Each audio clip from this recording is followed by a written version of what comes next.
Are dreams real? What Buddhism says about the subconscious mind.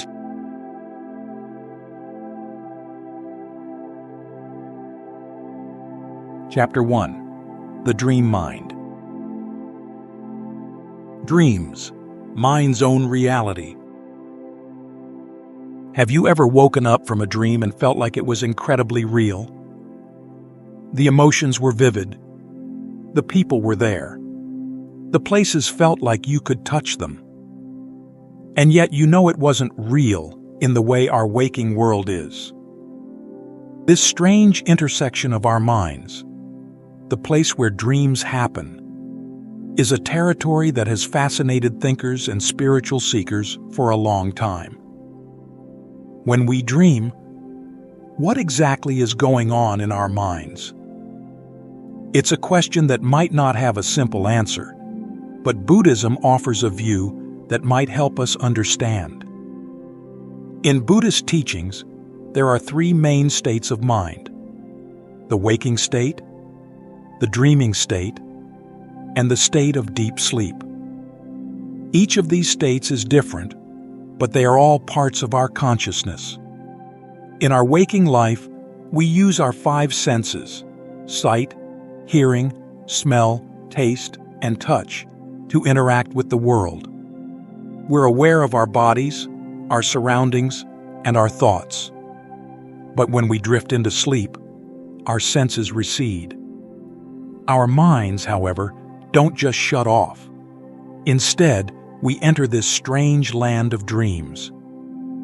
Why is it that when we are dreaming, things feel so real? It's as if we are experiencing another reality entirely. Sometimes it can be joyful, sometimes it can be terrifying. This feeling of realness is because our minds are still very active during dreams. The difference is that they are not tied to our physical senses or the external world. Think about it. You could be flying over a city, talking to someone who passed away years ago, or facing a monster in a dark forest. These experiences can feel completely genuine in the moment. Our minds create these scenarios using the images, feelings, and memories that are stored within us. It's a powerful display of how our mind can shape our reality, even in this non-physical world of dreams. There's a story in Buddhist teachings about a monk who had a series of vivid dreams about his past lives. In these dreams, he saw himself as different people in different situations. He experienced joy, suffering, success, and failure. This monk wasn't simply having strange visions. Instead, his dreams were showing him the continuous cycle of life, death, and rebirth. It was a powerful lesson about the nature of existence and the impermanence of all things. This story is a great example of how dreams are not just random events, but can offer us insights into the deeper aspects of consciousness. The Buddha's encounters with dreams. The Buddha's own experiences with dreams provide us with a deep understanding of their potential. On the night before his enlightenment, the Bodhisattva Siddhartha Gautama had 5 significant dreams while resting after a long night of meditation. These dreams were not random occurrences.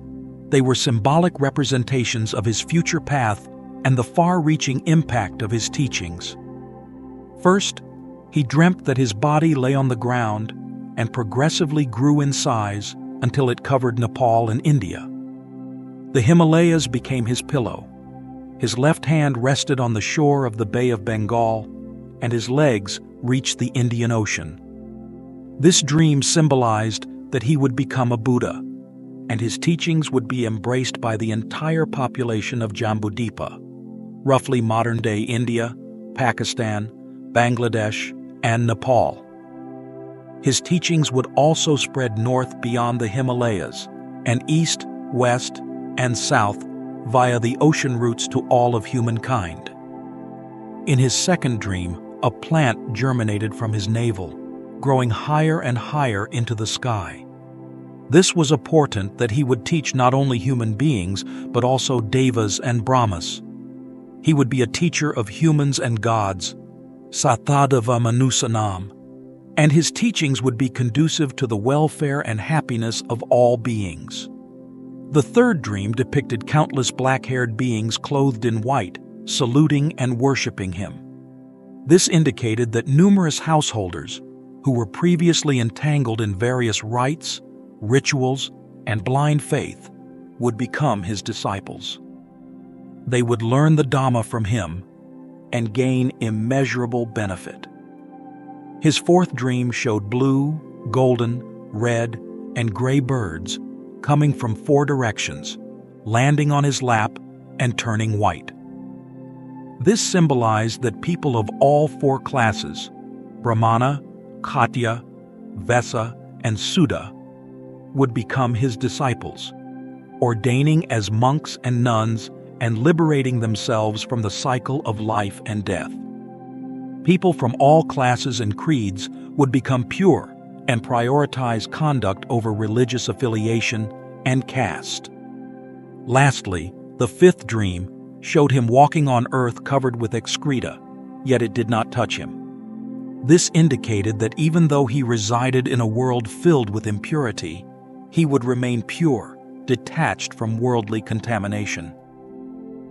These 5 dreams, rich in symbolism, offered Siddhartha Gautama an understanding of his future. They were not mere predictions, but rather a source of strength, preparing him for his role as the Buddha and the dissemination of his teachings. These dreams also offer us insight into the depth and power of our own subconscious minds. Prince Nanda's Dream Lesson. There's a compelling story about Prince Nanda, the Buddha's half-brother. Nanda was very attached to his beautiful wife and was not interested in the spiritual life. One day, the Buddha used a dream to teach him about detachment. The Buddha took Nanda on a dream journey to a celestial realm. In this realm, the prince saw the most beautiful women he had ever seen. The Buddha asked if his wife was more beautiful than the women in this heavenly realm. Nanda, captivated by the celestial beauty, admitted that his wife was nothing in comparison. The Buddha then showed him another realm, one filled with misery and suffering. He asked Nanda if he wanted to be reborn into such a place. Nanda, of course, did not. Through this experience, Nanda realized that all things, including beauty and pleasure, are temporary. He understood that attachment leads to suffering. The Buddha used this dream to teach him about the impermanence of all things and the importance of letting go. It is an amazing example of how dreams can reveal our deepest desires and attachments. This story applies to us even today. We all have things that we desire, whether it's wealth, relationships, or success. Dreams can show us how these desires can become obsessions, and how that obsession creates suffering. When we understand how our minds work, we can learn to let go of attachments and find inner peace. The story of Nanda's dream is a reminder that we can use our experiences, including our dreams, to grow and develop on our spiritual journey. Chapter 2. What Your Dreams Tell You. Dreams as mental formations. When we enter the world of dreams, it's like stepping into a hidden dimension of our minds. Buddhist teachings offer a framework for understanding this dimension, focusing on the concept of mental formations, or sankhara. These are the fundamental building blocks of our experiences. They are the thoughts, feelings, and intentions that shape how we perceive the world, both when we are awake and when we are dreaming. Mental formations are like the patterns our minds create. During the day, these patterns are often triggered by external events. We see something, hear something, and our minds react. When we sleep, these external stimuli fade away, and the mental formations that arise in our dreams are a direct reflection of what is already within us. They reveal our habits, fears, desires, and unresolved issues. A joyful dream might indicate positive emotions, while a frightening one may point to underlying anxieties. Dreams are not presenting us with new information, but rather showing us what is already present in our subconscious. The 5 aggregates, or khandhas, are also relevant in understanding dreams. These aggregates form the physical body, feeling, sensations, perception, how we make sense of things, mental formations, thoughts and emotions, and consciousness, awareness, are all present in the dream state. Although the physical form might appear different in dreams, we might be flying or in another place. The other 4 aggregates are experienced vividly. The Abhidhamma, a collection of Buddhist texts, provides detailed explanations about how these mental formations manifest and how they interact, offering a map for navigating the inner world of our minds. By understanding this, we can begin to see how our dreams relate to our waking life. Not all dreams are the same. Buddhist teachings categorize dreams into 6 different types, each with distinct characteristics and causes. This categorization gives us a useful structure for understanding the variety of our dream experiences. First, there are physical condition dreams. These are directly related to our physical state. If we are ill or feeling discomfort, our dreams often reflect that. For example, a fever might result in a dream of intense heat, or hunger may trigger dreams about food. Second, there are past experience dreams. These are based on our memories and past experiences, replaying scenes and emotions from our lives. These dreams can be a mix of various memories, with people, places, or events that are sometimes jumbled together. Third, there are prophetic dreams. These seem to predict future events and are often vivid and clear. According to Buddhist teachings, these dreams are connected to our karma and how it plays out in our lives. Fourth, aspirational dreams are those that reflect our hopes, wishes, and goals. These dreams can provide insight into what we are trying to achieve or what we long for, giving us a sense of direction. Fifth, karmic dreams reveal the results of our past actions. They can be pleasant or unpleasant, depending on the kind of karma we have accumulated.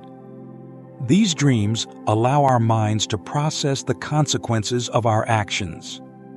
Sixth, there are spirit-influenced dreams. These are believed to be caused by external spiritual entities. They are considered less common and less important than the other 5 types of dreams. Recognizing these 6 types of dreams allows us to understand the different factors influencing our experiences.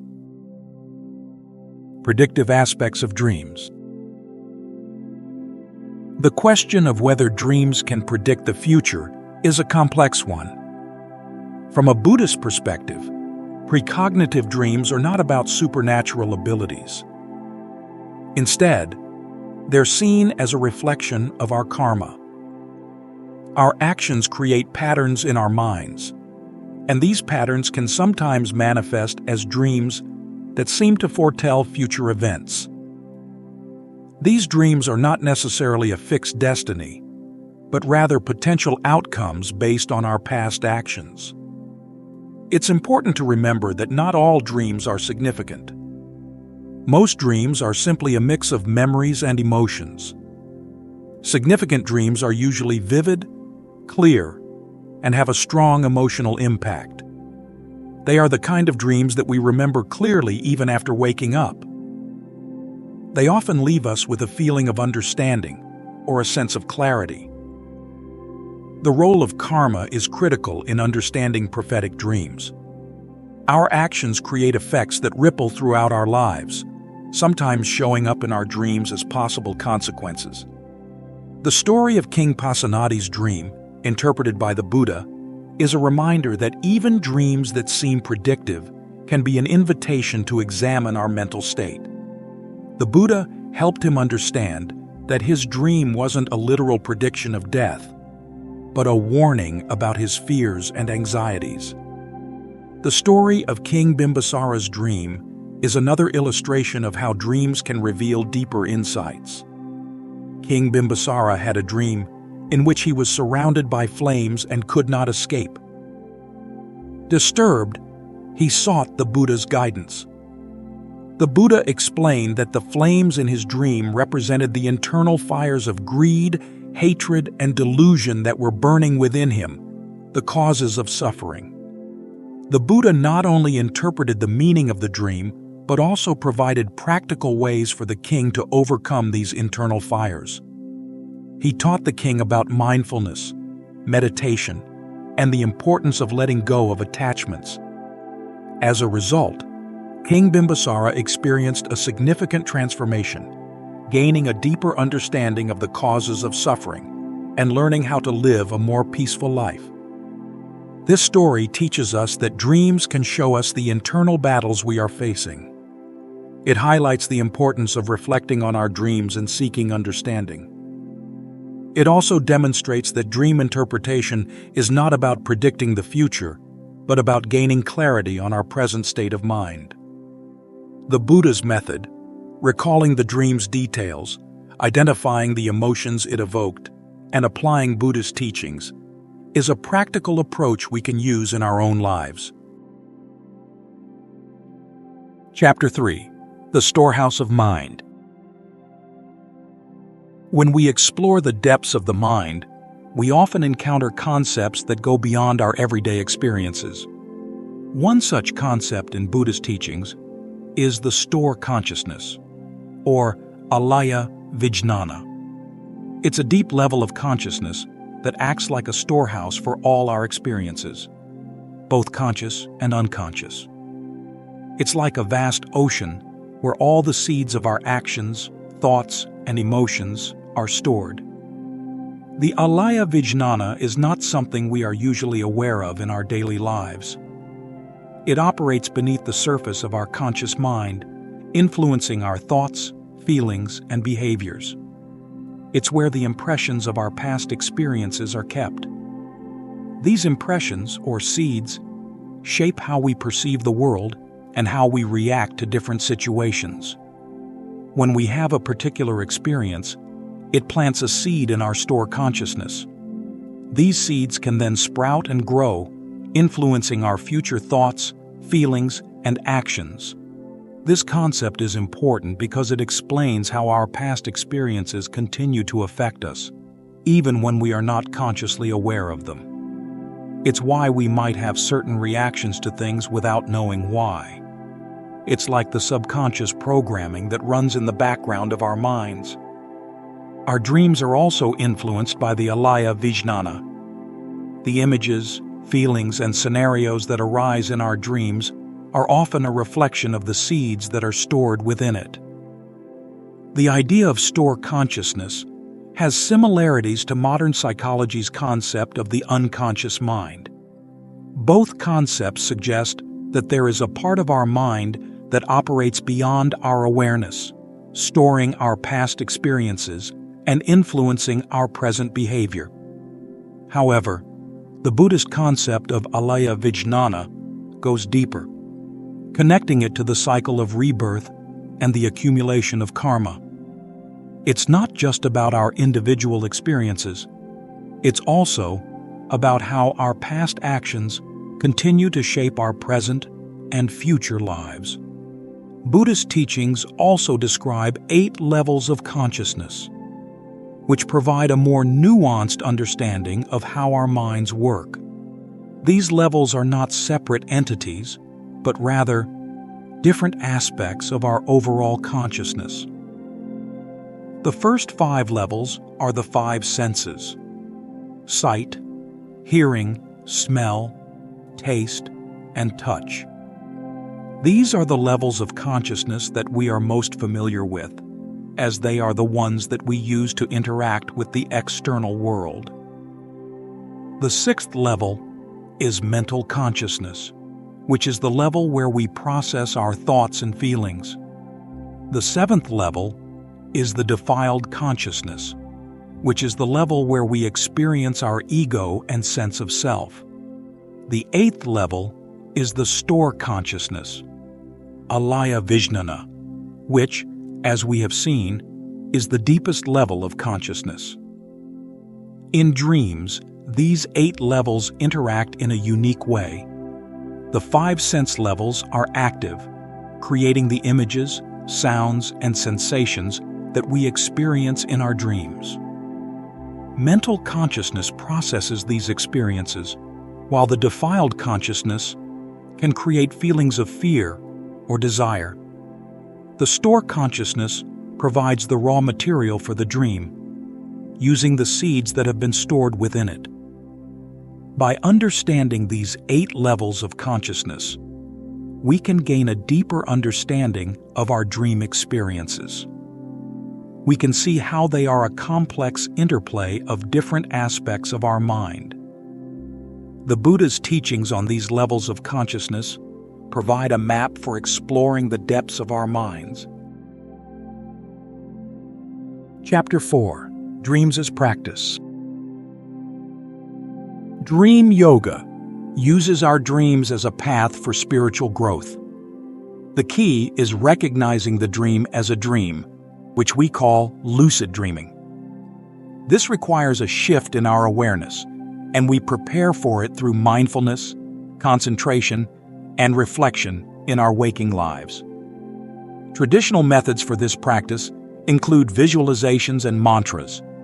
Simpler approaches involve setting the intention to recognize that you are dreaming before sleep and doing reality checks throughout the day. We may face challenges like forgetting that we're dreaming, but persistence is key. Keeping a dream journal, practicing meditation, and focusing on our intention can help us overcome those challenges. Progress in dream yoga is often subtle, and it can show up as remembering more dreams, having moments of lucidity, and gaining more control over the content of our dreams. Once we develop this skill of lucid dreaming, we can use our dreams for self-discovery, exploring hidden fears, desires, and unresolved issues. We can ask ourselves questions about the emotions and symbols that appear in our dreams, using them as a starting point for contemplation. Contemplating dream scenarios and practicing letting go of attachments can also be valuable. Integrating dream yoga with daily meditation is essential, as it helps us bring more awareness into both our waking and dreaming experiences. Dreams can show us our minds in a unique way, and many Buddhist masters have used them for their own spiritual growth. Meditation plays a key role in enhancing dream clarity by training our minds to focus. Techniques like focusing on the breath can improve our present moment awareness, which then extends to our dreams. With stronger concentration, our dreams become more focused and less chaotic, allowing us to see their content more clearly. Progressive training methods in meditation can gradually increase clarity and control in our dreams. Lucid dreaming, recognizing that you are dreaming while you are still in the dream, is a core part of dream yoga, and it's not just for personal enjoyment. The Buddhist approach to lucid dreaming uses it for spiritual growth, and reality checks, such as asking, "Am I dreaming?" and doing simple tests, are important for developing this skill. Dream yoga practices may include visualizing and transforming dream content.